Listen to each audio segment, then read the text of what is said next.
بسم اللہ الرحمن الرحیم۔ جانور وغیرہ پر سوار ہو کر فتویٰ دینا جائز ہے۔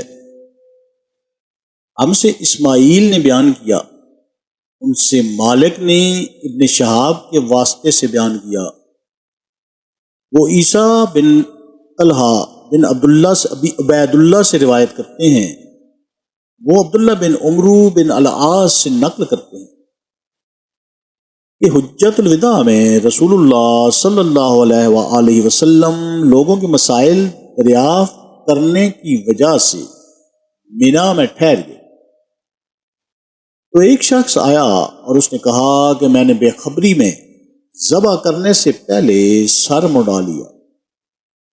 آپ صلی اللہ علیہ وآلہ وسلم نے فرمایا، اب ذبح کر لے اور کچھ حرج نہیں۔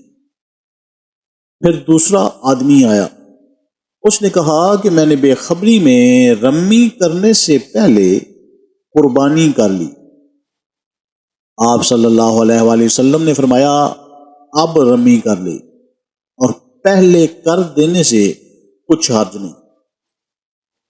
ابن عمر کہتے ہیں، اس دن آپ صلی اللہ علیہ وآلہ وسلم سے جس چیز کا بھی سوال ہوا جو کسی نے آگے اور پیچھے کر لی تھی، تو آپ صلی اللہ علیہ وآلہ وسلم نے یہی فرمایا کہ اب کر لے اور کچھ حرج نہیں۔ اللہ تعالی ہمیں احادیث سے مبارکہ پر عمل کرنے اور اس پیغام کو ہر انسان تک پہنچانے کا ذریعہ بنائے، آمین یا رب العالمین۔